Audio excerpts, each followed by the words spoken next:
Jedzie Mojszele furką, Mojszele dzisiaj w mieście jest wielki targ. Wietrzyk w górze gra, dróżka w dole gna, do cielaczka on mówi tak. Biednym figa z makiem, a bogatym świat. Kto ci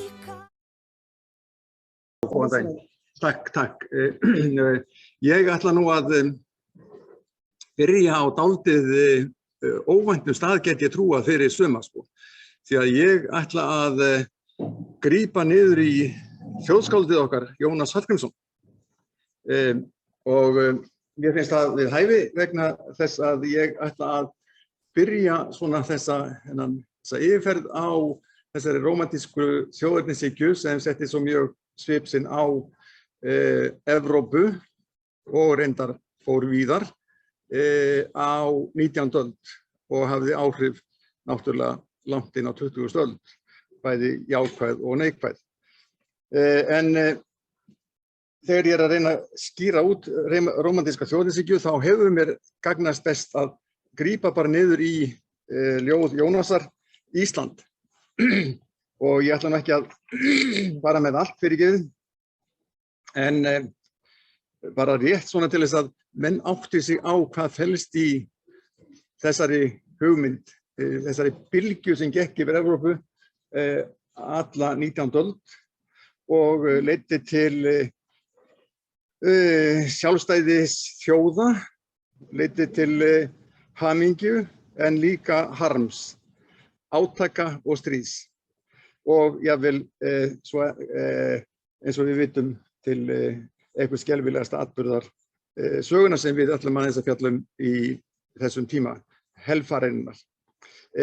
Landið var fagurt og frítt, sagði Jónas, og fann hvítir jöklana tindar, himinin heiður og blár og hafið var skínandi bjart.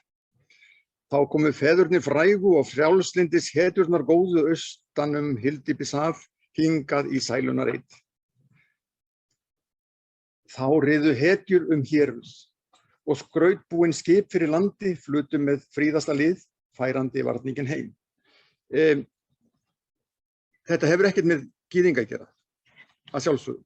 Þetta óður til íslenskrar þjóðar, til sögunar og menningarinnar og þessarar fornu, glæstu fortíðar sem menn þóttust sjá.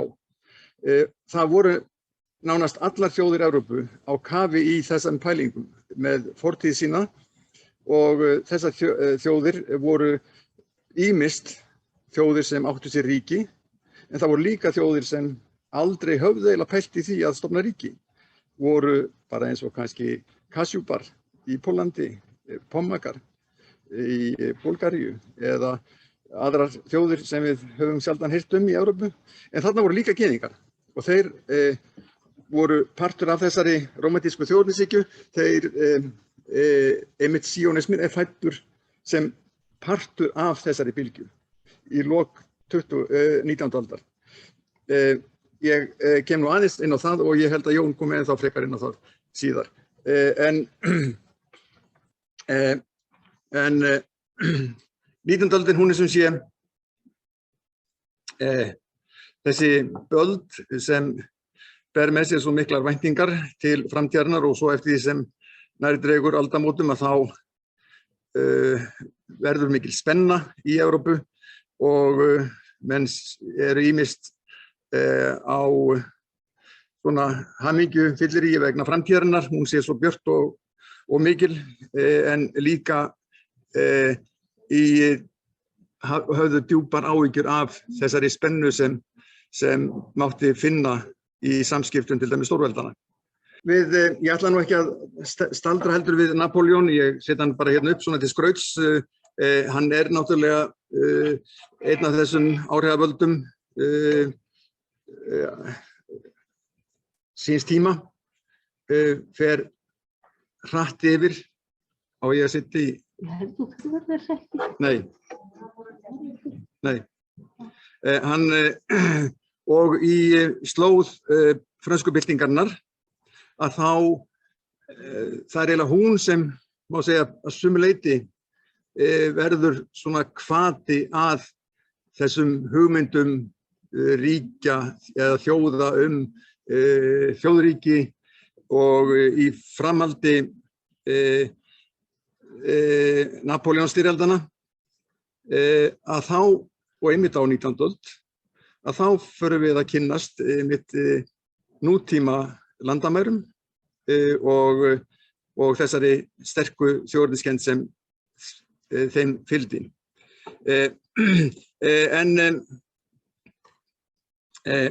En leið og þjóðernishyggjan orðin svona mikill partur af kvöldagslífi fólks, þá merkir það líka það að fólk fer að skilja á milli okkar og svo hinna. Ég sagði frá honum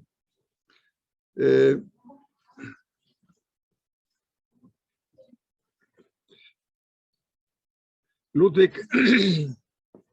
Zamenhof sem bjó til esperantóið. Hann var fæddur í Białystok, austast í Póllandi núna, og ól síðan aldur sinn að mestu leyti í Varsjá. Hann var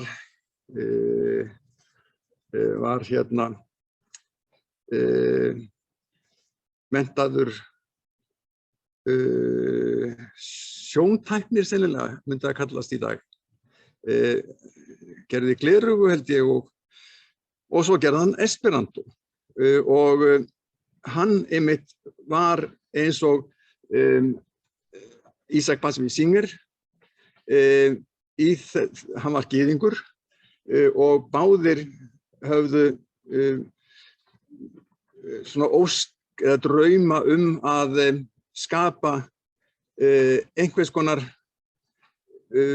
ástand á þessum róstusömu þjóðernistímum eða róstusömu tímum þjóðernishyggjunar sem gæti orðið sko friðsamlegt. Og það var mitt esperantóið, tilgangur esperantó var að draga úr misskilningi fólks, að fólk gæti tala saman á einhverju máli. Gyðingar hafði ekki haft fyrir því að læra pólsku eða rússnesku eftir því sem Isaac Bashevis Singer segir. Þeir bjuggu þarna í 8 aldir en á þess að hafa fyrir því að læra tungu þeirra sem þeir bjuggu með. Þeir bjuggu líka, eins og við höfum áður séð og heyrt, mjög gjarnan fyrir sig og voru, þó að þeir væru alltaf í stöðugu samneyti við hina, að þá voru þeir líka mjög ákveðnir í því að halda sér utan þessara menningar hinna, af hvaða tagi sem hún var. Og á 19. öldinni einmitt vegna þessara hugmynda eða auknu sko þjóðernishyggju, þó hún sé rómantísk, að þá birtist líka í henni ótti við hina. Og þessi ótti bitnaðist þá gjarnan á þeim sem voru öðruvísi, og hverjir voru það? Jú, það voru sjálfsögðu gyðingar. Þeir voru náttúrulega mjög sterkur sjáanlegur hópur sem var öðruvísi en við. Nú tala ég mig eins og ég hef verið hluti af þessu, en þarna ég enga síður, þó ég hef ekki verið þáttakandi, þá er ég hluti af þessari menningu. Og Dreyfusmálið 1894, sem ég ætla ekki að fara að rekja hér, það var mjög greinilega mjög áberandi dæmi þetta blinda ótta, má segja, í garð gyðinga, og menn fóru að tekna allskyns myndir af þennum dæmigerða típiska gyðing sem lifði síðan marga áratugi og jafnvel lifir enn, eins og þessi feiti níski safnari sem átti glás af peningum og var fullur af fjörráðum við hina.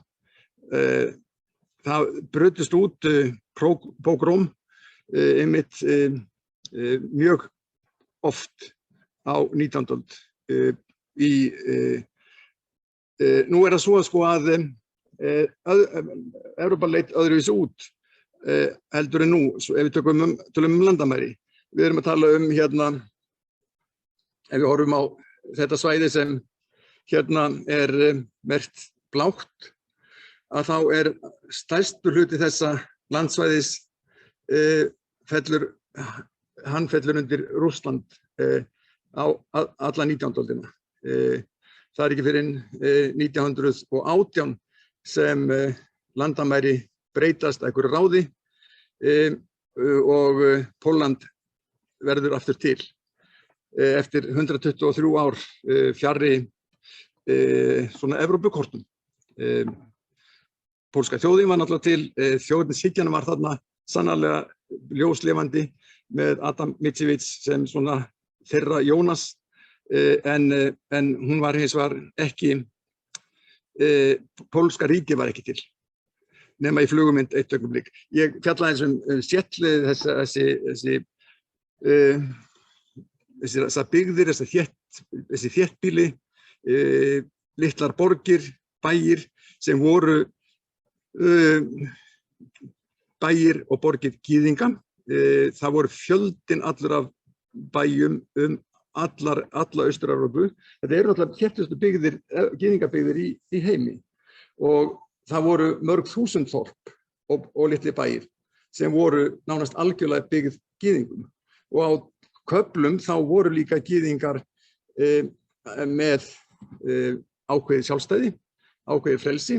Þeir þurftu ekki gegn herþjónustu, þeir máttu eins og ekki að land eins og ég búin að tala og þeir voru skattlagðir sérstaklega, en annars fengu þeir stundum að halda sín eigin lög og vera býsna svona sjálfstæðir í lífi sínu. Og ég ætla ekki að staldra hérna við, ég ætla nú að svona, hérna einmitt kort af þessu svæði sem voru helstu byggðir gyðinga, þar að segja, þetta tengdist honum Zamenhof,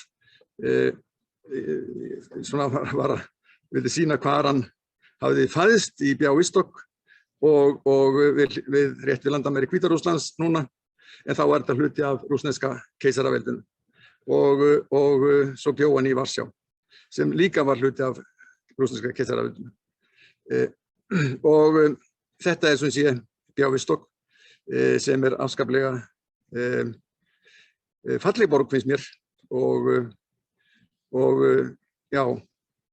skammt þar frá eru líka byggðir Tatara sem önnur saga. Ég vildi nú bara koma því að svona á þess að komi þessu máli neitt við. Askenasar, þeir voru þessir hérna gyðingarnir sem þarna bjuggu og á 19. öld verður líka til þessi hreyfing meðal Askenasa sem við nefnum Hasída eða Kassíta. Ég kýs að nota orðið Kassíti og þetta var svona, og hreyfing sem enn ljóslifandi. Það hún einmitt sem má segja lungin úr réttrúnaðinum í Ísrael og í öðrum ríkjum líka eins og í Bandaríkjunum og þeir hafa einhvers konar eða þeirra hugmyndafræði gengur út á lífsgleðina og þetta svona það mikill söngur hjá þeim, það mikil gleði, það dulúð, þetta hreyfing sem ég ætla nú ekki að fara að kafa í, ég þekki hana bara ekki nóg til þess að gera hana en að flækja mig í vanþekkingum mína, en ég hef hérna haft svona það þegar við horfum á myndir til dæmis frá þar sem við verið að fjalla orthodox gyðinga, að þá það gjarnan kassítar. Ég ætlaði nú að setja upp hérna nokkrar myndir úr bara vegna þess að ég ætla líka að tala list, en listin og menning náttúrulega ljóslifandi meðal gyðinga eins og annar staðar, og þeir hafa sannarlega átt marga listamenn, rithöfunda, eins og hérna Isaac Bashevis Singer, eins og ég er búinn að nefna, Wiesel, Kafka, Proust, Anna Frank. Karl Marx kallaður gyðingur mjög víða. Hann var að gyðinglegum rótum, og Sigmund Freud, Primo Levi, ekki gleyma honum, og ég hérna með bók, og Leonard Cohen, sá dásamlegi hérna, dásamlega vísnaskáld, og Primo Levi, ég tók þessa bók með svona til þess að kynna hana. Þetta manneskja? Þetta bók sem fjallar dvöl hans í Auschwitz, og eins og við vitum þá helgaði hann líf sitt því að kynna þetta helvíti helfararinnar, og hann að því leyti sérstakur að maður kemst eiginlega hvergi eins nálægt hvunndeginum í þessu helvíti eins og hjá honum. Við höfum reyndar mjög góða bók á íslensku sem Garðar Sverrisson skrifaði með náttúrulega aðstoð Leifs Müller, sem fjallar hans dvöl í Sachsenhausen. Ungur maður var tekinn í Noregi og færður til háskóla helfararinnar, Sachsenhausen, og hann fjallar líka hvunnadaginn, en Primo Levi svona, hann hefur helgað sig þessu, og ef þið viljið kynnast svona þessari hlið þessa fyrirbrigðis, þá það kannski, myndi ég mæla með býr Íslendingur hér, eftir þá Garðar Sverrisson og Leif Müller, og svo Primo Levi. En hvaða mynd nú þetta? Jú, þetta mynd sem gæti verið tekin úr fræðiriti undir lok 19. aldar, í byrjun 20. aldar, þar sem einhver fræðimaður, eins og til dæmis okkar ágæti hérna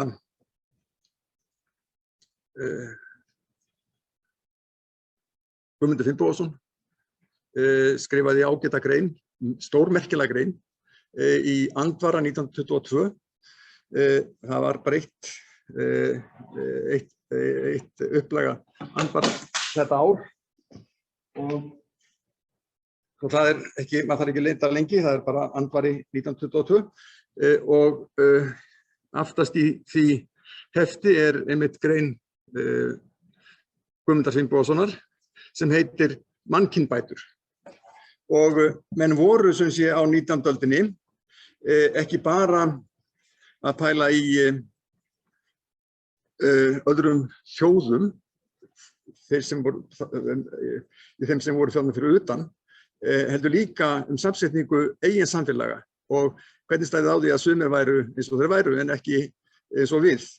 Og hverjir eru eins og við? Jú, það eru þeir náttúrulega sem eru menntaðir og þeir sem höfðu svona kannski eitthvað vald, og það kemur mjög fram í þessari greinans Guðmundar Finnbogasonar einmitt þessi hugmynd að til dæmis fátækt fólk, verkafólk. Það má alveg lesa úr því þó hann segir það ekki beint, að þetta sé fólki sem sé einhverjir lúserar, og það vegna þess að genin ekki alveg nógu góð. Og menn voru að mæla gjarnan hausa, menn trúðu því að langhöfðar, það væri við, stutthöfðar, það væru til dæmis Afríkumenn og þess vegna var mikilvægt að safna haus og mæla og þeir fræðimenn sem voru nú kannski þeir virtustu í þessum heimi mannkynbóta, það voru ekki einhverjir þýskir fræðimenn. Þeir gengu gjarnan í skóla hjá hverjum haldiði? Sænskum. Svíar þóttu afburðamiklir fræðimenn í kynbótafræðum, mannkynbótafræðum. Og þeir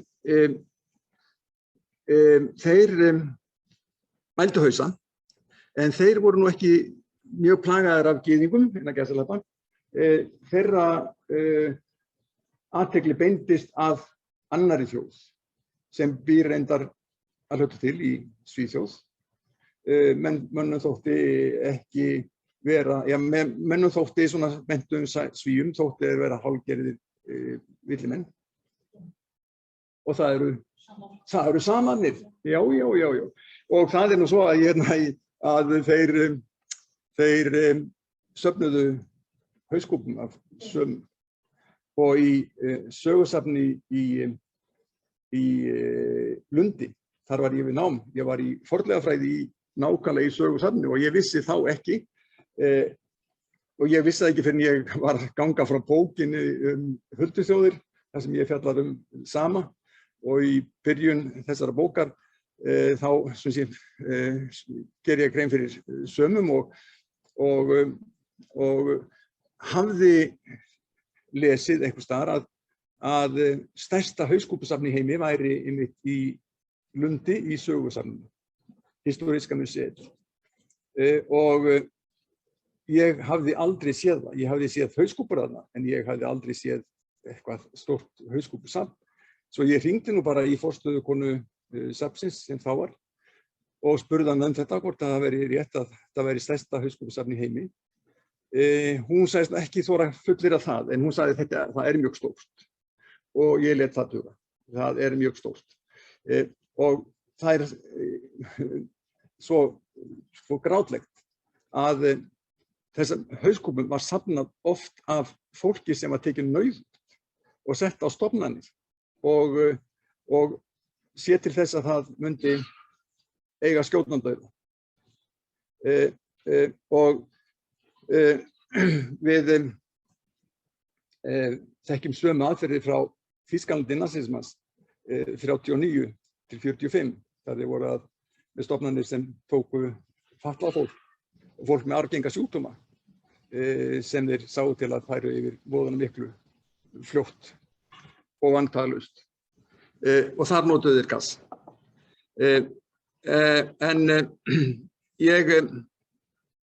Hérna er Guðmundur Finnbogason, mannkynbætur. Ef þið eru forvitin þessi fræði á Íslandi, þá voru þessum hér líka og menn, nú var þessi maður virtur, hann var, ég held hann hafi nú ekki verið nazisti eða þetta var 22 líka og flokkurinn var nú ekki þá til eða í skötulíki, en hins vegar þá var þetta bara mjög almennt viðurkennt viðfangsefni vísindamanna að rannsaka manneskjuna og hvaða væri sem gerði þennan mun á mér og þér.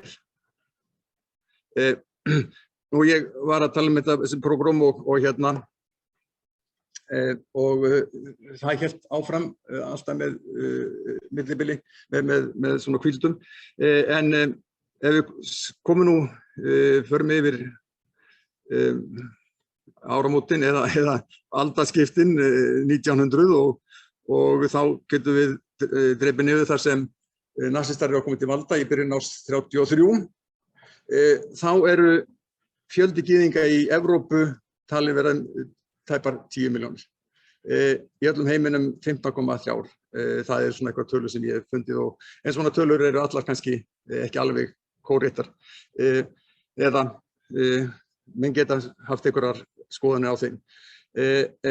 En í Þýskalandi hins vegar þá eru 65 milljónir íbúa og þar af eru 502.799 samkvæmt manntalinu í ágúst 1933. Þá var nefnilega gert manntal, sem sé, Hitler kemur til valda í byrjun árs 33. Það tekið mjög vanda manntal 1930, það segja í ágúst þetta sama ár, og þá eru gyðingar það bil 0,77% af íbúafjölda Þýskalands. Þannig að það var ekki fjöldinn sem var að plaga það og heldur ekki það að þeir væru svo mikið öðruvísi. Þeir voru nefnilega, þýski gyðingar voru óttalegir fundagsmenn í Þýskaland. Þeir voru ekki svona megin fjöldi þeirra höfðu bara búið þarna í aldir og aðlagast þýsku samfélagi og greindu sig ekki mjög frá. Það annað en síðan var raunin í Austur-Evrópu. Og ég ætla nú kannski að sýna á eftir ef að ég fæ tíma til þess byrjun af mynd sem hægt að ná í á YouTube, sem mynd sem var gerð 1941 og heitir Der ewige Jude. Það að segja hinn klassíski gyðingur sem þýsk innan gæsalappa heimildamynd og tekin að mestu leyti í gettónu í Varsjá. Gyðingar voru sem sé mismunandi fjölmennir eins og hérna kemur fram. Þeir voru 3,8% af íbúum Berlínar þarna 33. Og ef við skoðum svo þessi helstu kennileiti á leið til helfararinnar, þá sjáum við nóttina löngu hnífa. Það reyndar ekki skelfing sem beindist að gyðingum, heldur að þeirra að nasistum sjálfum, þar að segja SA-sveitinnar, Sturmabteilung, stormsveitinnar, þær voru orðnar svo fjölmennar og Röhm sem var hundtryggur félagi Hitlers, hann var tekinn af lífi ásamt öðrum forystumönnum þessara miklu sveita. Þær höfðu eiginlega orðið svo fjölmennar og vinsælar að þær voru orðnar svona nánast eins og ríki ríkinu. Og það var það sem helstu foringjar þeir sem stóðu Hitler ennþá nær en Röhm óttuðust að þeir gætu náð bara, ég held að það hafi verið komið 3,7 milljónir sem þeir félaga sem þarna voru innan þessara hreyfingar. En þetta sama ára þá deyr Ludendorff, kanslari, og Hitler tekur við báðum embættum. Það er að segja, hann var sem sé forseti sig Ludendorff, en hann verður bæði Rækskansler og Führer. Það er þá sem sé, þetta verður opinbert heiti hans, der Führer. Þó hann hefði verið leiðtogi nasista, þá hann leiðtogi ríkisins eftir að hann tekur yfir þessi tvö embætti 34. En 35 þá ráðstefna nasista í Nürnberg og þá eru tekin í gildi Nürnberg-lögin, þar sem kveður á ríkisborgara rétt, hvað þarf til þess að einstaklingur geti verið talið ríkisborgari þýska ríkisins, og þarna var líka kveðið á vernd blóðs og heiðurs. Og ég með svo rétt á eftir hérna kort sem sýnir svona hvers konar, hvað menn voru að pæla. 38 svo hins vegar brýst út þessi kristallnótt. Það var svona hún sem var til þess að gyðingar þurftu nú að auðkenna sig með Jude, og þeir voru synagógan þeirra var lokað mörgum og þrengt að þeim svona mjög greinilega, og það var þá sem einmitt þetta sama ár þá varð öllum ljóst að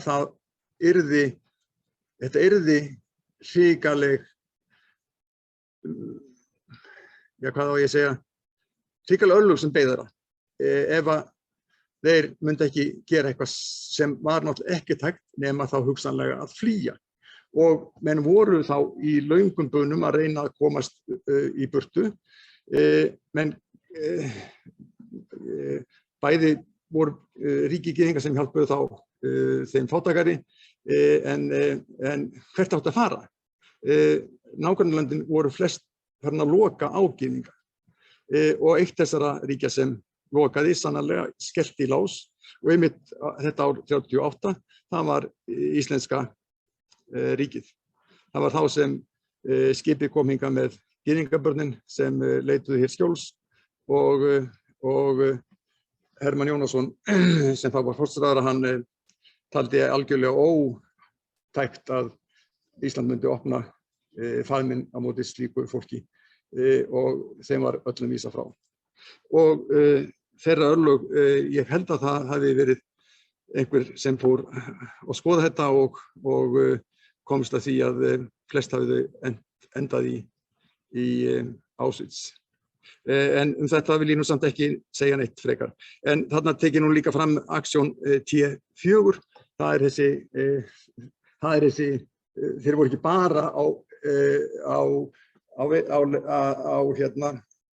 í leit að gyðingum, heldur voru líka þarna farin að hreinsa í sínum eigin ranni og stofna þarna til reisa sjúkrastofnanir eða innan gæsalappa sem sáu til þess að taka þroskahefta og fólk með arfgenga sjúkdóma sem taldir voru geta ógnað heilsu og heilbrigði þýskrar þjóðar. Þessu fólki var komið fyrir þarna og tekið að lífi.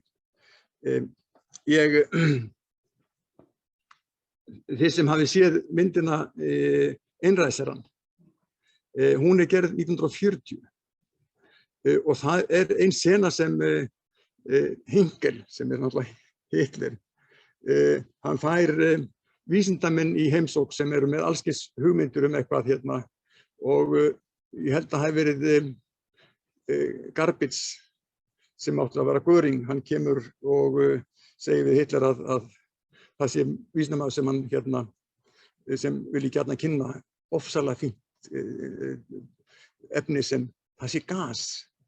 Og þá segir Hinkel, já, það nú dálítið gott, skulum hafa það í huga, það góð hugmynd. Það var ekkert meira þetta, en í mér hefur oft orðið hugsað til þess, vegna þess að helförin sjálf, hún hefst ekki fyrir, má segja, eftir Wannsee-fundinn í byrjun árs 1941.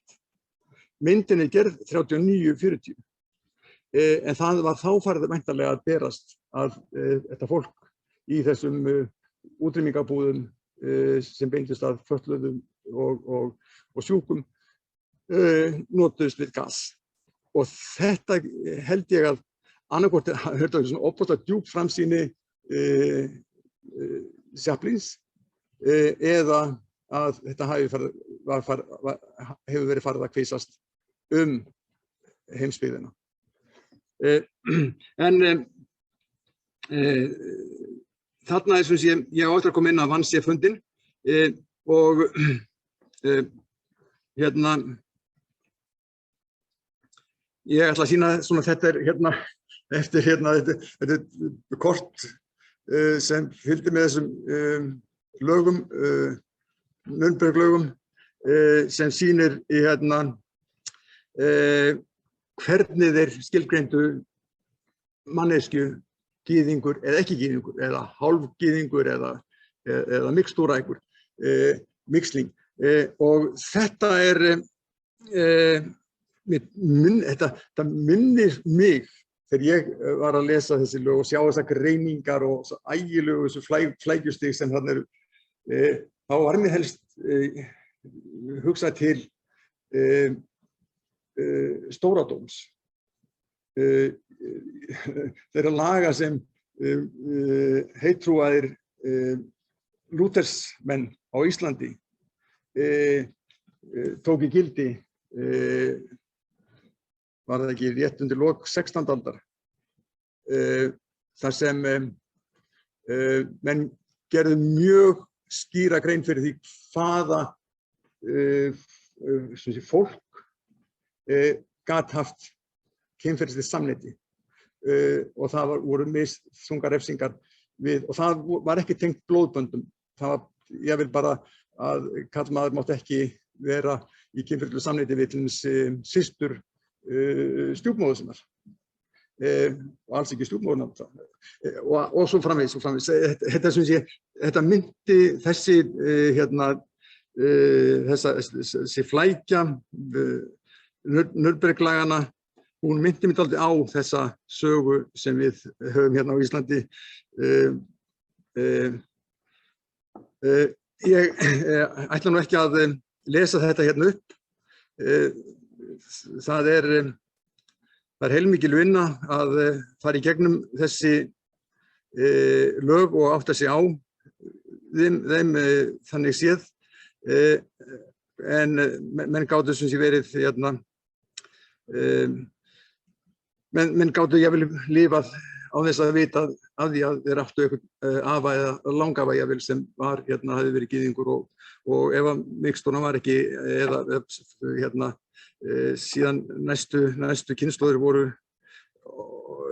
ekki alveg hárréttar, þá gat þetta verið íþyngjandi, vægast sagt, fyrir þann sem bar þann kross. En nú ég komin nefnilega að því að stríðið, seinni heimsstyrjöld, hún dálítið þungamiðja í allri þessari sögu. Og hún hefst náttúrulega 39, 1. september 1939, en á undan, bara réttri viku á undan, að þá kemur svo frétt berst heimsbyggðina að tveir af helstu andstæðingum samtímans, Hitler og Stalin, þeir hefðu náð saman með griðarsáttmála. Sá sáttmáli var undirritaður í Moskvu af utanríkisráðurum beggja ríkja, Ribbentrop þess þýska og Molotov þess sovjíska, og sá samningur var undirritaður 23. ágúst 1939. Þannig að það rétt vika. Þessi samningur varð að mati Hitlers að verða gerður vegna þess að öðrum kosti þá gæti orðið stríð á tvennum vígstöðum. Hann ætlaði sér var þá með áætlun, en hann var líka með áætlun í vasanum að þetta ekkert mjög langur samningur. Hann myndi ekkert halda mjög lengi, því að bara leið og samningurinn undirritaður, þá og strax allan að 1940, þar að segja hálfu ári síðar, að þá hann fann að undirbúa hérna í Austur-Prússlandi að láta byggja eða gera eitt af þessum fjölmörgu úlfsgrenum sem hann lét reisa Evrópu, þar sem hann síðan þar í þessu úlfsgreni sem hún við landamæri Kaliningrad og Litáins inn í Pólandi. Þarna hafðist hann við síðan frá 41 eftir innrásina í Sovétríkin alveg fram á haustið 44 og stjórnaði stríðina á Austur-Vígstöðvum. Og þetta alveg ótrúlega heilt í dag, alveg makalust að koma þarna. Og ég held að það ætti eiginlega, ef fólk hefur áhuga á stríðssögu, þá þetta eiginlega sá staður sem menn ætti nú að ekki að láta fara fram hjá sér. svona menn að fara upp í Arnarhreiðrið þarna við landamæri Austurríkis en þar var eiginlega það hafði enga þýðingu í stríðssögunni. Úlfsgreni hins vegar er þessi mikli vettvangur sögunnar. En 41 þá sem sé rýfur hann þetta griðasáttmála í júní 1941 og hann ætlaði sér að þetta yrði skyndisstríð. Hann myndi vinna Rússa eins vel og hratt eins og hann hafði unnið andstæðinga sína eða þau fórnarlömb sín í Vestur-Evrópu. Þetta yrði bara eldsnöggt.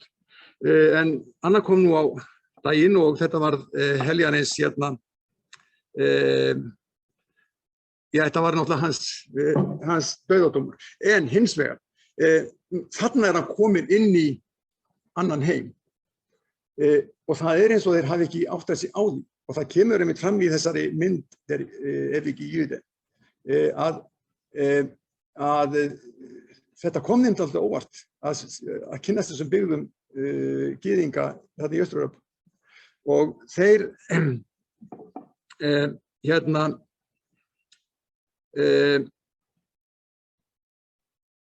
fóru þannig að nú hafði þessi griðasáttmáli Hitler og Stalins 39, hann hafði falið í sér leynisamkomulag. Það er að segja það að Hitler gæti ráðist inn í Pólland að vestan og Sovétmenn gætu tekið austurhlutann. Og þeir voru líka búin að marka skilin hvar þeir myndu geta þá mæst. Og svo getur Sovétmenn líka lagt undir sig baltísku löndin, Ísland, Lettland og Litauen og jafnvel krukkað í Finnland. Allt gekk þetta eftir. En á þessu 1,5 ári sem liðið var frá því að Stalín og Rauði herinn réðst inn í þessi lönd, þá hafði aðgerðir þeirra aflað Stalín og Sovétmönnum slíkar vinsældir að þegar þýski herinn svo birtist, að þá kom ungt fólk, má segja hlaupandi á móti þýska hernum, eins og frelsandi englum, hélt að þeir myndu nú breyta öllu. Þeir myndu, því að Stalín byrjaði á hreinsunum í þessum löndum. Og hann sást ekki fyrir manndráp þegar að því kom. Þannig að þegar Rauði herinn, þegar síðan þýski herinn ræðst inn, að þá fullt af fólki, ungu fólki, tilbúið til þess að vera með. Og þarna hefði líka orðið mjög í þessum andrúmslofti rómantískrar þjóðernishyggju hefði líka orðið mikil kynþáttahyggja og pógróm, andstæða við gyðinga og þeir þess vegna Þjóðverjar sem koma hann inn í heim sem ég held að þeir hafi verið dálítið hissa þeir hafði ekki alveg átt að sig á eða búist við.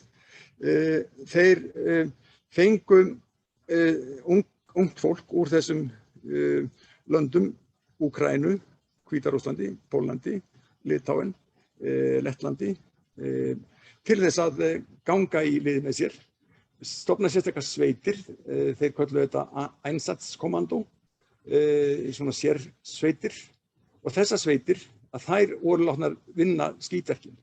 Þessi sérstaklega óþrifalegu verk eins og það að láta gyðinga grafa skurði, skjóta þá á skurðbarminum eða safna þeim inn í synagógur og brenna þá, börn og konur og fólk á öllum aldri náttúrulega. Og þetta varð mjög fljótt fréttaefni og Þjóðverjar áttu fyrir það fyrsta hörðustu SS-naglar áttu erfitt með að horfa upp á þetta, margir hverjir. Þeir fundu saman og fengu sérstakt frí, fengu að fara heim í eitthvað hálfa mánuð og slappa af og fengu deyfandi efni eins og vodka til þess að lifa daginn af. Það var svona allskyns tilraun til þess að það var greinilega að þetta var erfitt, þetta var ekki alveg gott.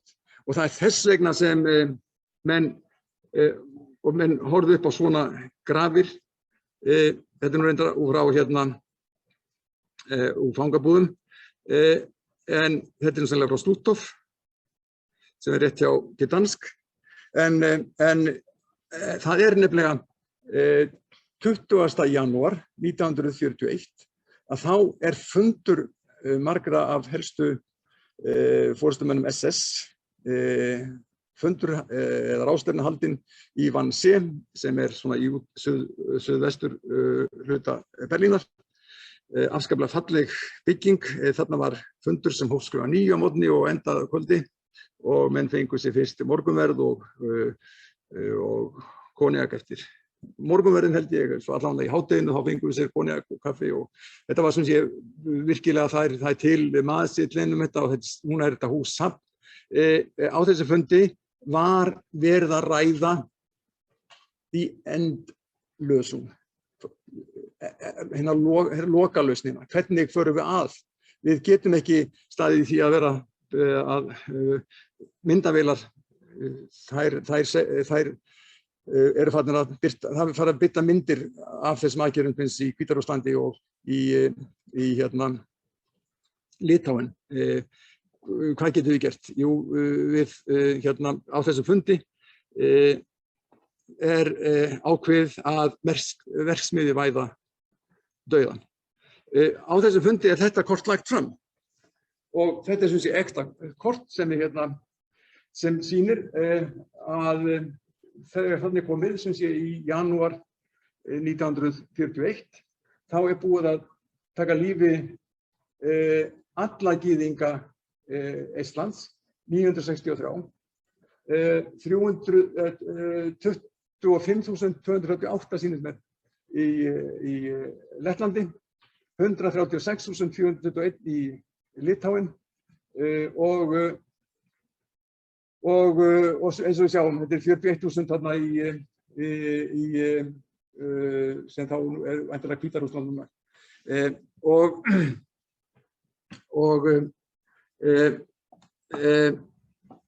Á hérna þessum fundi ákveðið að koma sér upp búðum, þar sem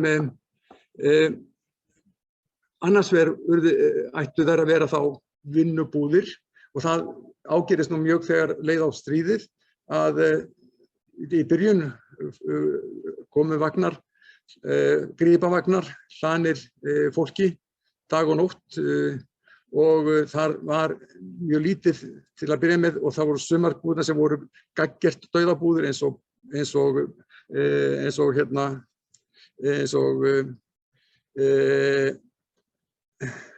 Treblinka,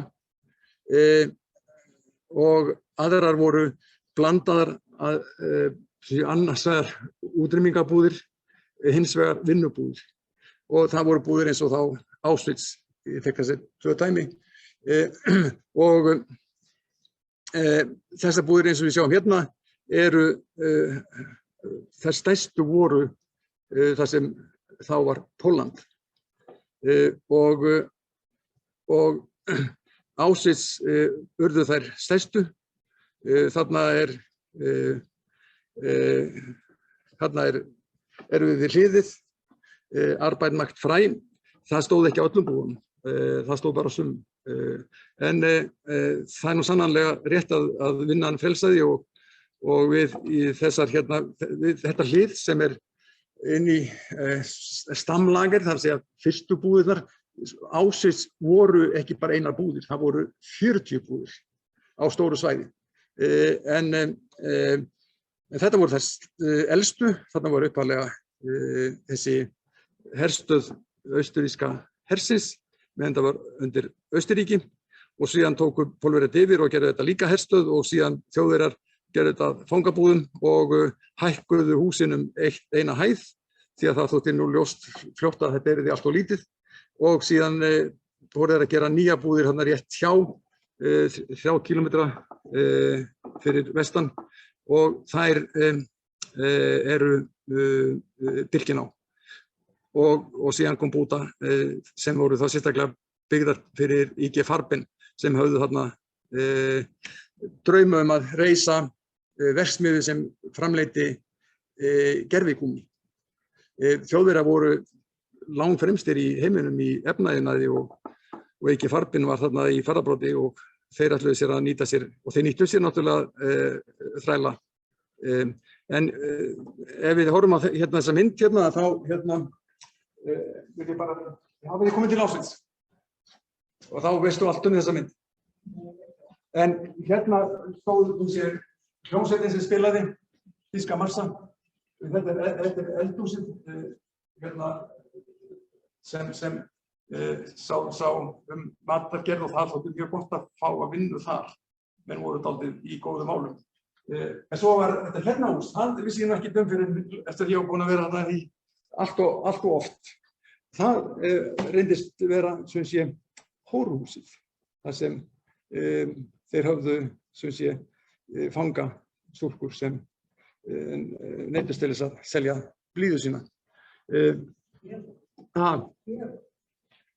Já, eða, ég veit ekki hvað ég á að nota þetta. Já, en þetta eru ofnarnir, hérna, Tott und Söhne stendur á, hérna, ég hef oft hugsað til þess, hérna, þetta er fjölskyldufyrirtæki, lítið fjölskyldufyrirtæki, einhvers staðar í bæinn held ég, og ég hugsaði fjölskylduna sem þegar hún kemur í heimsókn eða eitthvað sem af þessari ætt. Þetta er það sem afi smíðaði, já, eða langafi þetta. Þetta var hans, já. En hérna sjáum við sem sé hvernig hérna þessar útrýmingarbúðir voru, þar eru langflestar og stórtæku Sobibor og hérna Auschwitz og Majdanek, Belzec, þetta er allt saman þarna í Pólandi og náttúrulega Treblinka. Treblinka var nú enda bara til 43 því að hún fangar gerðu uppreist þar og þá var líka að fara hallunda fæti þannig að þeir ákvaða að eyða henni næsta sjálfur. En þetta er svona myndir sem þeir tóku sjálfur nasistar og hérna eru tölur drepna. Það er, sko, ég þekki vel, góðu vinur minn hefur helgað líf sitt þessum fræðum helförinni. Hann vann lengi í Þýskalandi og danskur en hann hérna, ég hef aldrei skilið hvernig hægt að kjósa sér þetta sérsvið sagnfræðinnar til þess að helga líf sitt rannsóknum. Þetta er einhvern veginn algjörlega heimur sem mér finnst gott að ég þekki ekki meira en ég þekki. Það ekki, og ég hef komið svo oft til dæmis til Auschwitz að ég eiginlega orðin, ég fann að skammast mín í hvert sinn sem ég opna munnið þar vegna þess að mér finnst þessi orð sem ég að segja eitthvað svo ofboðslega innantóm og eitthvað bara, já, froða, miðað við það helvíti sem þarna var. Já, ég ætla svo bara enda með því að segja að 27. janúar 1945 þá kom Rauði herinn til Auschwitz, tók þar land á, það kom að 5 til 10.000, ég veit ekki alveg hversu margir þar voru á lífi, en nasistar höfðu gert eins og þeir gerðu, þeir höfðu rekið þá sem voru gangfærir á undan sér og það er núna eitt á þessum rannsóknarsviðum sagnfræðinga sem heitir dauðagangan frá fangabúðunum, frá öllum þessum fangabúðum var dauðagangan frá því að Rauði herinn var fann að nálgast þar til hann tók búðirnar en á meðan var, og þetta var sérstaklega kaldur vetur, þarna 45, svo að gríðarlega margir létust, þannig að það var slóð líka eftir þessa dauðagöngu frá austri til vesturs. Nú, ég held að ég sé ekki að ílengja þetta frekar, ég nema að sé ykkur spurningar. Ég ætlaði að setja mynd þarna en það kannski of seint. Ég bara vísa á að þið getið bara sjálf farið inn á YouTube og skoða þessa mynd ef ekki í þetta. Hún þarna í þýskri frumútgáfu. Takk fyrir.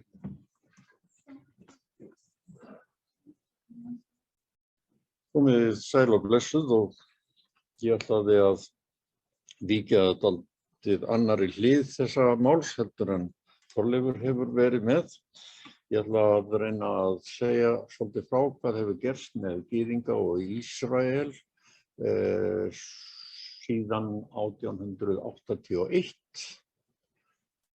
Það löng saga og væri hægt að teygja hana mikið. Ég ætla að reyna að stytta hana og sleppa ákaflega mörg og reyna að draga hann upp í nokkrum einföldum línum sem mjög erfitt því hún flókin. Og svo líka erfitt að tala hana vegna þess að hún svo viðkvæm fyrir fólki. Það svo margir sem hafa heitar skoðanir á Ísrael nútímans, hvað Ísraelsmenn sé að gera og Palestínu, hvernig framkoma þeirra við Palestínumenn sé eða framkoma Palestínumanna við Gyðinga eða Ísraelsmenn. Þarna sem sagt mjög auðvelt að særa á móðga fólk og fyrirgefið fyrirfram ef ég geri það. 1881, það var árið sem afi minn fæddist, það ekki lengra síðan. 1881 þá maður sem heitir Alexander II, Rússlandskeisari, hann drepinn og þó ég ætli nú að reyna að vera hlutlaus þá segi ég nú hann átti það alveg skilið. En það verða, hann sem sagt keisari Rússlands og það verða mikil átök þar og óöld, það sem sagt jara við borgarastyrjöld og sérstaklega voru menn í Rússlandi og stjórnvöld þar á því að þarna hefðu Gyðingar einhvern veginn komið að máli, að þetta væri á einhvern hátt þeirra sök og það urðu mikil og mannskæð pogrom eða uppþot og aftökur Gyðinga í Rússlandi þarna í framhaldi af þessum atburði sem bættust við aldalanga mismunun Gyðinga í landinu. Þeir höfðu að vísu fengið að vera í Rússlandi en bara á beltinu alveg síðst og vestast sem að þeir sáu á kortinu hjá Þorleifi. Þeir höfðu ekki fengið að búa annar staðar og þeir höfðu verið ofsóttir og hvorki áður né eftir þetta þá kom rússneska stjórnin Gyðingum til varnar. Og þá breytist út vonleysi meðal Gyðinga í Rússlandi. Þar bjó einna stærsti hluti Gyðinga í Evrópu og þetta vonleysi fólst einnig í því að þeir fóru margir að gera sér grein fyrir því að þeir myndu aldrei öðlast jafnrétti á við aðra þegna. Hvort heldur þeir einangruðu sig eins og þeir höfðu gert, byggju sem sagt sér á parti í sér þorpum og trufluðu ekki hina, né heldur ef þeir reyndu að aðlagast. Þetta var sem sagt einangrun og aðlugun. Þá voru þessar tvær leiðir sem þeir sáu til að vera áfram með hinum. Hvor var fær og þeir komast að því að hvorug væri fær. Vissulega höfðu nokkrir Gyðingar komist til metorða á sviði lista, fjármála, vísinda, Freud, Marx, Chagall, Rothschild, fáein nöfn, en það átti ekki við nema einhvern lítinn hluta Gyðinga og jafnvel ekki einu sinni að hann hefði náð nokkru jafnstöðu á við aðra. Svo að eftir þetta þá verður mikið að Gyðingar flytja mjög mikið til Bandaríkjanna, til Argentínu, til Suður-Afríku, til Frakklands og á 40 árum, sem sagt 1880 til 1920, þá flutti þriðjungur rússneskra Gyðinga úr landi og á þessa staði meðal annars til nokkrir tugir þúsunda til Palestínu. En Palestína, gamla landið þar sem Ísrael áður var, þegar þarna var hluti af osmanska veldinu, soldánaveldinu með aðsetur í Istanbul og það réði yfir Austurlöndum nær. Og þessi flutningsalda sem að á þarna sér stað upp úr 1882, upp úr þessum uppþotum sem að urðu út af keisaradrápinu, það er kallað Alía 1 og Alía, nú ber ég þetta sjálfsagt ekki rétt fram, það er fornt hebreskt heiti á heimkomunni til fyrirheitna landsins. En þeir kölluðu þetta það, þeir voru með þá hugmynd, jú, við erum að snúa við til fyrirheitna landsins. Árið 1897 var haldin fyrsta síónista ráðstefnan í Basel og hún var haldin að undirlagi mann sem hét Theodor Herzl sem var blaðamaður. Hann hafði velt mikið málefnum gyðinga fyrir sér og skrifað ákaflega áhrifaríka bók sem hét Der Judenstaat eða Gyðingaríkið, þannig að skömmu áður. Og gyðingar mæta hvaðanæva að til ráðstefnunnar. Hún fer fram ekki ágreiningslaust, menn höfðu mismunandi skoðanir á framtíðin en þeir voru að velta fyrir sig hvað getum við gert. Og það verður einlega ofan á þessari ráðstefnu að gyðingar eigi að stofna sér heimili. Það var kallað Heimstätte, þeir töluðu ekki stat eða ríki, heldur kallað Heimstätte, heimili, í Palestínu. Og einstakar fjölskyldur og hópar tóku þarna strax eftir þetta að sitra þarna suður eftir og þeir mættu ekki neinni teljandi mótspyrnu heimamanna þó þeir settust þarna að. Og heimamenn voru jú arabarnir, palestínumennir sem við kallum núna. Það var helst ef að stjórnin í Istanbul hefði eitthvað á móti, en ekki neitt alvarlega. Þetta var strjálbýlt land.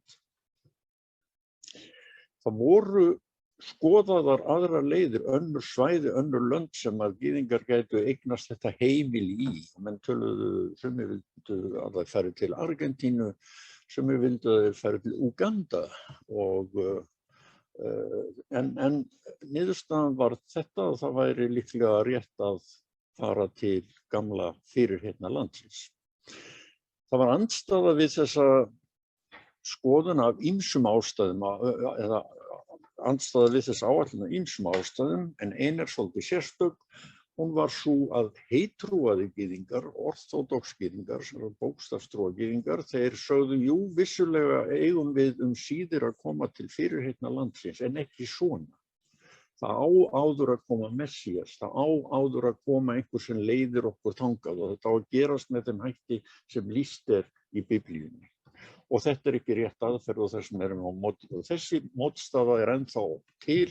Mér minnir að Þorleifur hafi verið að sýna myndir þar sem að menn standa á mótmæla sem sagt Ísrael akkurat á þessum forsendum. Þarna þetta leyti er maður sem að réði þá yfir eða fór fyrir Rothschild-ættinni. Geysilega auðugur maður, einn auðugasti maður í Evrópu, James Rothschild. Átti í banka, hann gyðingur, hann einn af þessum sem hafa komist áfram og hann fer að kaupa í stórum stíl lönd í Ísrael eða í Palestínu öllu heldur. Og lönd sem að svo deilt út til þeirra sem að koma. Þannig að þegar að komið fram yfir aldamótin þá eru þó nokkur svæði sem gyðingar eiga og geta fengið til afnota. En landi var svo mjög harðbýlt. Og gyðingar sitra þarna fyrst til þess að fara að koma svo stærri hópum og víðar að. Og þeir eru mjög ólíkir, þeir koma héðan og þaðan, þeir tala ekki sama mál. Austurgyðingarnir, askenasarnir, þeir töluðu jiddísku, sefardarnir töluðu ladínó, hebreskan gamla var bara bókmál. En þeir þurfa að koma sér saman hvernig þeir eigi að lifa þarna og þeir fara að reyna að setjast þarna niður og þeir fara að stofna samyrkjubú að sósíalskri fyrirmynd. Þetta eru geysilega vinstri sinnaðir fyrstu gyðingarnir sem koma til Palestínu. Þeir eru í raun og veru að gera hluti sem að menn dreymdu varla í rússnesku byltingunni og eitt dæmi svona til að nefna það var þessi sameiginlega uppeldi barna. Foreldrar kibbutz, þeir unnu kibbúts og kibbúts samvirkjubúið átti allt sem þeir áttu. Börnin voru hjá þeim cirka 2 tíma á dag og öðru leyti sá bara kibbúts börnin og svona var þetta mjög víða og þessi samvirkjubú sem sagt, þeir sem þar unnu, þeir áttu allt sem sagt sameiginlegt. Þetta var miklu lengra til vinstri heldur en nokkuð annað sem var í heiminum á þeim tíma. Og það ekkert voðalega langt síðan. Aðstæður voru erfiðar, þeir kunnuðu þetta ekki, þeir töluðu ekki sama málið, þá tók sig til maður sem hét Eliezer ben Yehuda og móderníseraði að nútíma væddi svo að segja hebreiskuna þannig að hún var nothæft tungumál sem þeir gátu átt skipti á og þeir þreifuðu sig áfram í landnámi, þeir fikuruðu sig út í eyðimörkina og komu upp áveitum og brutu nýtt land þannig að þeir kæmust fyrir, voru í sæmilegu samkomulagi við heimamenn sem voru að sumu leyti miklu vanþróaðri, ef ég má nota það orð, heldur en þetta fólk sem var að koma úr iðnaðarlöndunum, frá Ameríku, frá Rússlandi, víða að. Þannig að það þarna heilmikið að gerast. Og þessu, ég veit ekki hvort ég nefndi bókina eftir hana Goldu Meir, sem hefur komið út á íslensku, sem ævisaga hennar, mögnuð kona og mögnuð ævisaga, hún kemur á þessum tíma og lýsir þessu lífi sem var þarna fyrst. Og þetta mjög vel þess virði að lesa hana. Og fyrst að ég nú að nefna bók, þá ætla ég að sýna ykkur þessa bók sem eftir Hjálmtý Heiðdal og hún kom út bara 2019 og heitir Íslandsstræti í Jerúsalem. Hún atburðina á 20. öldinni og hvernig þróunin hefur verið til enn dagsins í dag. Og Hjálmtýr hann hefur skoðanir á gyðingum og þeirra málum og fer ekki dult með hana, þannig að það ágætt að sjá þá hlið, hann stendur með Palestínumönnum, en þessi saga rekur þessa þróun.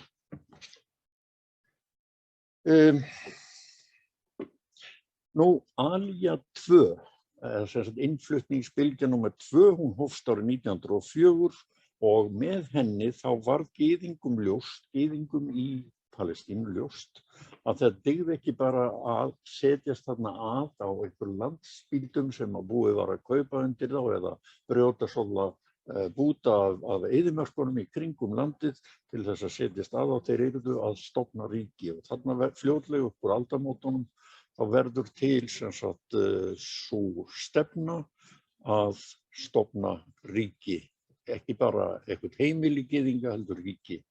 Og þarna eru nöfn eins og Davíð Ben Gúrion og Golda Meir sem eru áhrif á fólk með fleiri. Svo skellur heimsstyrjöldin á og eftir hana þá hverfur Osmanaríkið sem var til áður. Eignum þess að mestu leyti skipt upp, þeir eiga aðeins hluta af Litlu-Asíu eftir. Það sem áttu eða réðu yfir á Austurlöndum nær, það missaði flest og Frakkar og Bretar öðrum fremur þeir setjast yfir það og gera það að sínum áhrifarsvæðum. Þeir draga þarna landamæri sem kölluð Sykes-Picot línan sem þeir skiptu löndum eftir og bjuggu til landamæri eins og landamæri Sýrlands og Jórdaníu og Íraks og hvergi á heiminum sagt að hafi verið önnur eins tíðni ófriðar og átaka eins og í kringum þessa línu sem tveir skrifstofumenn, annar franskur og hinn breskur, bjuggu þarna til. Í lokum heimsstyrjaldarinnar þá telja Arabar sig illa svikna, þeir eru búist við að í þeirra hlut kæmi eitthvað sem að þeim fannst þeir vera sviknir Bretar taka völd í Palestínu. Þeir eru sem sagt hernámsstjórn í Palestínu og síðar breytist það og þeir verða gegna þar svokallari umboðsstjórn, þá Þjóðabandalagið sem var komið tilbúið að samþykkja að Bretar fari með völd þarna til bráðabirgða í Palestínu. Árið 1917 þá lýsti breski utanríkisráðherrann yfir stuðningi Breta við stofnun þjóðarheimkynna gyðinga í Palestínu og það þessi svokallaða Balfour-yfirlýsing. Það var dálítið einkennilegt plagg, hann ráðferði sig ekkert mikið við stjórnina sína þetta, hann útferði ekkert mikið hvernig þetta ætti að verða, bara lýsti yfir stuðningi við þetta, við hverjir voru gyðingar og Palestínu, mættu setjast þar að og stofna heimkynni, hvers konar heimkynni, það kom ekki fram og í hvaða Palestínu, hvaða land var verið að tala um. Allir eru sammála að þessi breski utanríkisráðherra hann lofaði gyðingum landsvæði sem hann hafði ekki vald yfir, hann var að lofa upp í ermina og öðrum, nefnilega Palestínu sem bjuggu þarna fyrir. Nú meðan að Bretar fóru með stjórn í Palestínu sem að frá þarna lokum styrjaldarinnar, fyrir styrjaldarinnar og til ársins 1948, þá drífur gyðinga að sérstaklega eftir stríðið og samfélag þeirra í landinu tók á sig mynd. Árið 1937 lögðu Bretar fram tillögu skiptingu Palestínu þannig að gyðingar og arabar skiptu landin á milli sín, arabar fengu meiri hluta landsins, þeir voru fleiri, því höfnuðu arabar. Þegar að Sameinuðu þjóðirnar síðan komu til þá lögðu þeir á vissan hátt blessun sína yfir landtöku gyðinga í landi araba og studdi tveggja ríkja lausn, það að segja að þetta verði 2 ríki eða 3 og þar voru menn að tala arabískan hluta, gyðingahluta og svo Jerúsalem sem að væri undir alþjóðlegri stjórn vegna þess að hún hefði þá sérstöðu. Árið 1948, 14. maí, þá var Ísraels ríki formlega stofnað, þá voru Bretar farnir, Ísraelsmenn stofnuðu formlega ríkið með óviss landamæri, þar að segja landamærin lá ekki fyrir það. Og morgun eftir snemma þá hófu arabaþjóðirnar stríð gegn hinu nýstofnaða ríki. Arabaþjóðirnar höfðu aldrei fellt sig við þá hugmynd að gyðingar fengu hluta af Palestínu, þetta var palestíns land og þeir orðuðu það raunar svo að þeir ætlaðu að drekkja þeim í blóði ef að þeir stofnuðu ríki og þeir sneru sér að því strax þarna morgunin.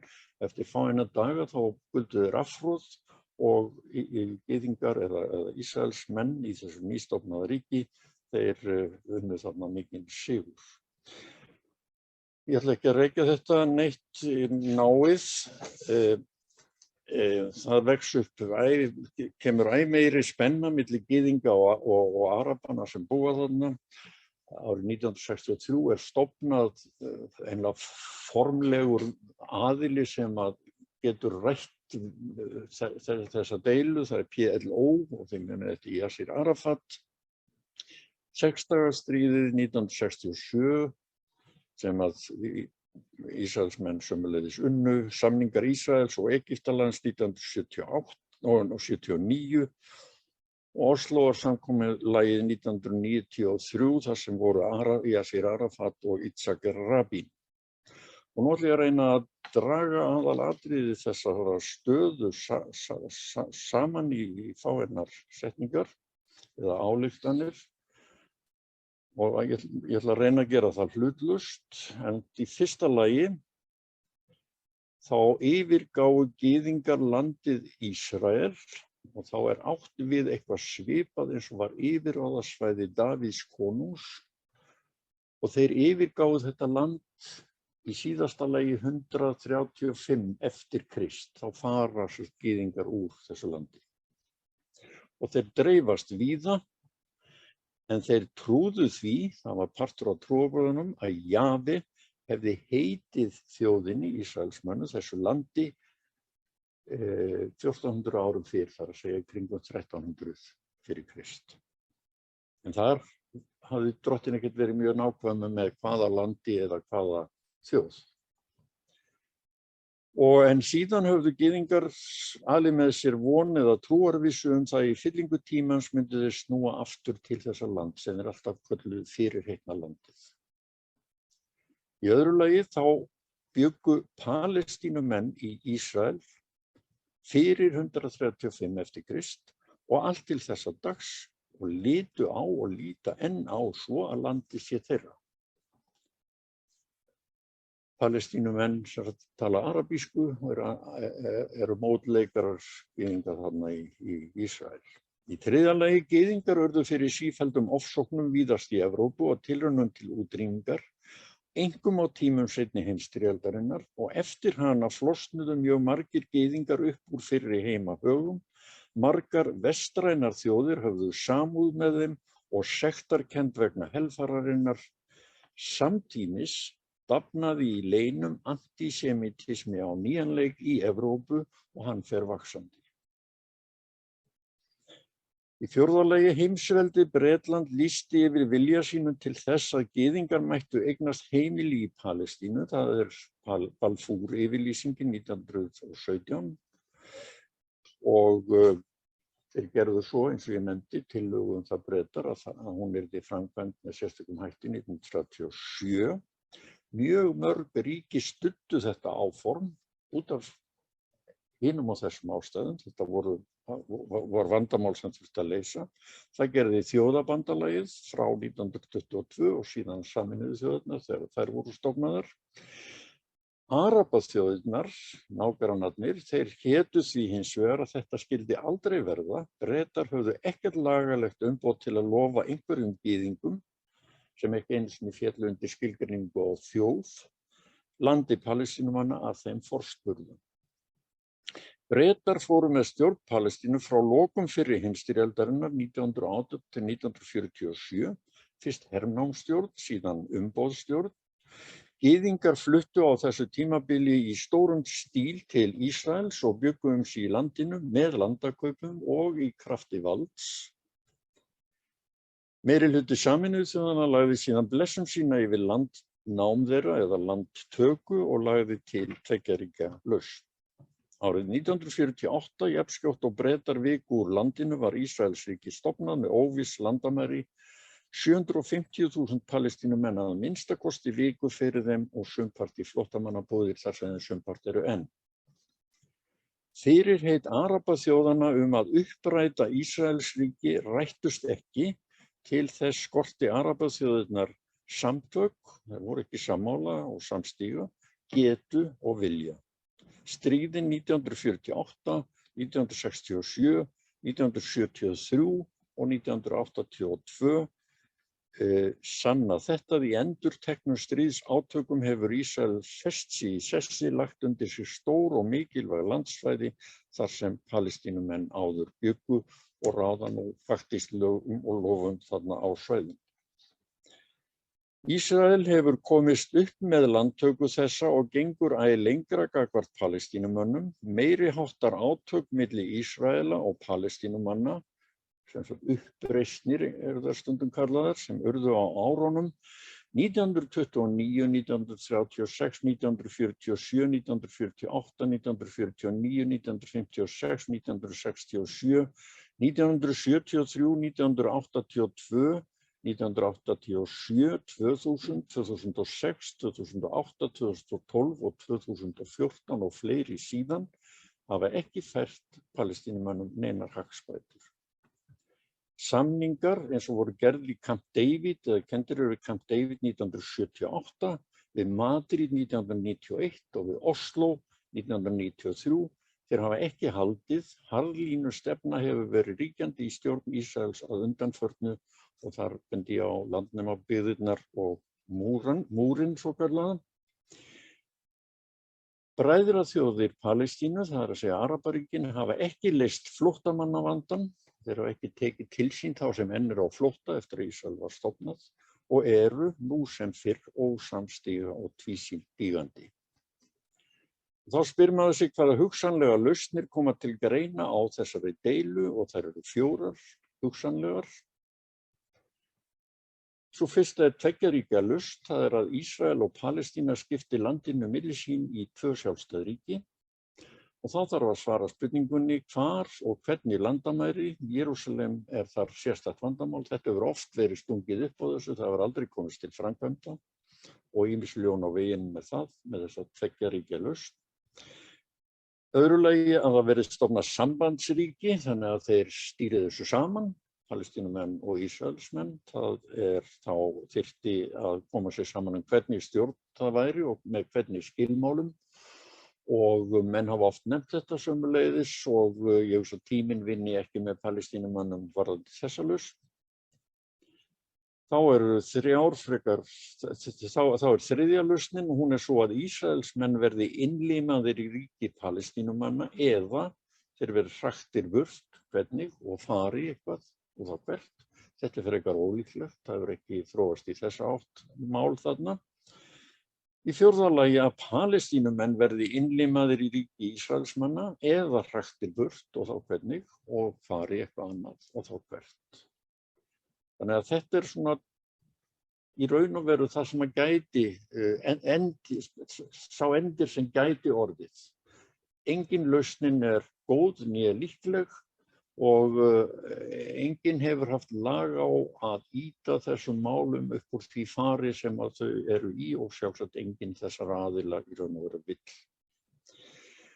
Og þetta ætlaði ég nú að láta duga til að segja langa sögu það sem hefur verið að gerast svona undanfarin 100 ára öld með stofnun ríkisgyðinga í Palestínu. Og þá klukkan akkurat 6 og ég eiginlega bara búinn með tímann og ég segi ekkert mikið það sem að seinna umræðuefnið, það átti að vera gyðingar á Íslandi. Það svo sem að mörgu leyti fljótt sagt í örstuttu máli að Íslendingar höfðu náttúrulega ekki mjög sjálfstæðar skoðanir á því fyrr á tímum hverjir væru hér og hverjir mættu setjast hér að. Sérstaklega einokunartíman og þá voru dönsk stjórnvöld alráð það.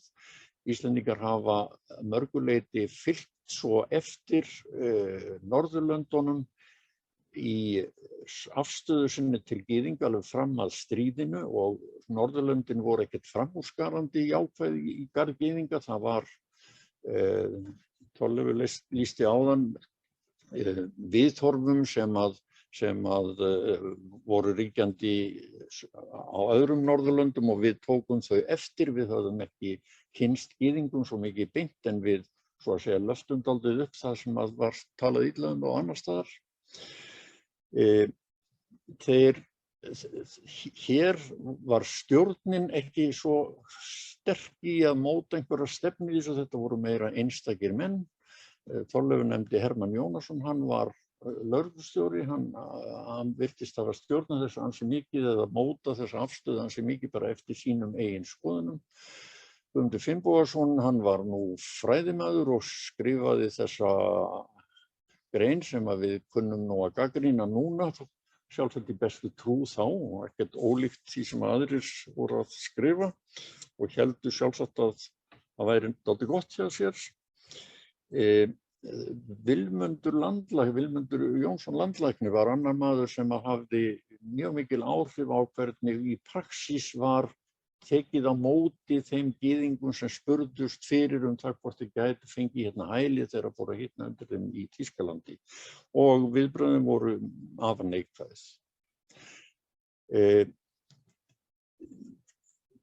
Það nýlega, bara á síðasta ári minni, var stofnað söfnuður gyðinga á Íslandi formlega. Það rabbíi hér, skal finna ykkur mynd af honum á eftir. Það rabbíi sem nýlega tekinn til starfa hér á landi sem annast söfnuðinn. Söfnuðurinn fámennur. Hann sagði í blaðaviðtali að það væru 500–600 gyðingar hérna, en þeir hefðu, og það þykir að sé rétt og ekki aðeins hann hefur sagt að þeir hafa allir farið mjög dult með skoðanir sínar og trúarskoðanir, þeir hafa sem sagt reynt að aðlagast og þegja yfir að þeir væru gyðingar eða minnst ekki halda því á lofti. En nú þessi söfnuður kominn til rabbíinn sagði að þarna væri 500-600 gyðingar á Íslandi. Í þessum söfnuði núna 38 manns gengið. Gyðingar sjálfir munu segja Íslendingar ekkert að ofsækja okkur eða skammast út í okkur fyrir trú okkar, þeim slétt sama það, en þeir eru fokreiðir út í okkur fyrir að vera Ísraelsmenn, sem þeir náttúrulega eru ekki endilega. Þeir eru á móti pólitík Ísraelsmanna og mjög jákvæðir út í málstað Palestínumanna, enda hefur honum verið haldið miklu meira hér á lofti heldur en hinni. Og nú ætlum ég að reyna að sýna ykkur hérna myndir. Hér mynd sem að sýnir frá fyrstu árunum. Mér minnir að þetta sé mynd af gyðingum sem eru nýlega komnir til landsins og eru að leggja undir sig eða brjóta land þarna til þess að koma á nýjum samyrkjubúi. Hér eru flóttamenn, arabískir flóttamenn árið 1948 þegar að Ísrael hafði myndað stjórn og var orðið sjálfstætt ríki og þá hröktust margir Palestínumenn af heimilum sínum og af rótum sínum og miklu fleiri heldur en held ég búist við það, menn byggust við að þetta gerðist miklu friðsamlegar heldur en það raunin varð. Hér sjáum við rétt svona kort sem að sýnir þá skiptingu sem að Sameinuðu þjóðirnar héldu fram eða stungu upp á árið 1947, skiptingu landsins á milli Palestínumanna og gyðinga. Það auðséð að það hefur ekki verið einfalt að draga þessi landamæri. Þetta hálfgerður hálfgerður bastarður. En ljósgrái flöturinn Arabaríkin og dekkri, þessi guldökki þarna aftur Ísraelsríki. Og Jerúsalem inn á Arabasvæðinu, þarna var gert ráð fyrir að Jerúsalem lyti sérstaklega alþjóðlegri stjórn. Hér síðasta kortið og þetta gerðu þeir Trump og Netanyahu í hitti fyrir að minni mig. Var það ekki mjög vinsælt. Þetta hef ég verið að segja og hér eru þessar lausnir, tveggjaríkja lausn þar sem að Ísrael og Palestína skipta landinu á milli sín í 2 sjálfstæð ríki, sambandsríki þar sem við vinnum saman að stjórn, eða bara Ísraelsmenn hípi sig eða bara Palestínumenn hípi sig. Teóretist ekki margar lausnir í viðbót. Og hér ætla ég enda og sýna ykkur þessa huggulegu fjölskyldu hérna sem dökk og fallega eygð. Í miðjunni aftan til haldandi á tóru klæðinu sem að söfnuðinu barst frá Íslandi rabbíinn, hann heitir Feldman, Avri Feldman og hasíti, komið frá Bandaríkjunum, fjölskylda kom þaðan og hann hér enn og ég held að það sé bara dálítill uppgangur í þessum söfnuði og kannski þóra fleiri en 38 bráðum ganga í söfnuði. Það hefði verið gaman að tala meira bæði þessi efni en klukkan hefur gengið og tíminn búinn. Má ég nefna það að við gerðum, eða ætlaði þú að gera það, Birna, að við ætluðum að hafa 5. fundinn. Við ætluðum að hafa fund hérna á næsta 5. þar sem við hóðum þeim saman eða þangað sem þeir gátu komið sem langaði að fara í ferð þessar byggðir eða þessi svæði gyðinganna í Evrópu. Og við erum að tala Þýskaland, við erum að tala Pólland, við erum kannski að tala Tékkóslóvakíu, við erum kannski að tala Litáen, við erum að tala nokkra staði þar sem eitthvað að sjá og raunar eitthvað annað heldur en bara útrýmingabúðir. Það eru svo sem víða en það eru miklu ánægjulegri hlutir sem hægt að skoða frá slóðum gyðinga í Mið-Evrópu heldur en þær.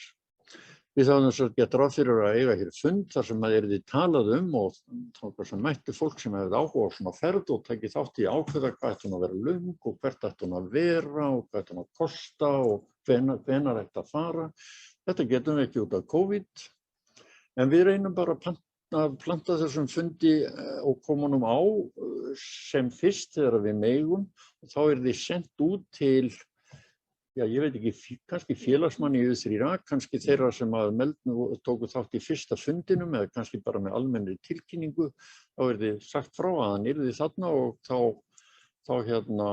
tökum við bara á móti þeim þúsundum sem munu streyma inn í þetta herbyggi og ákveðum svona ferð og það verður svona ferðalag svipað, gerir ráð fyrir eins og gyðingar fóru út úr Egyptalandi forðum daga.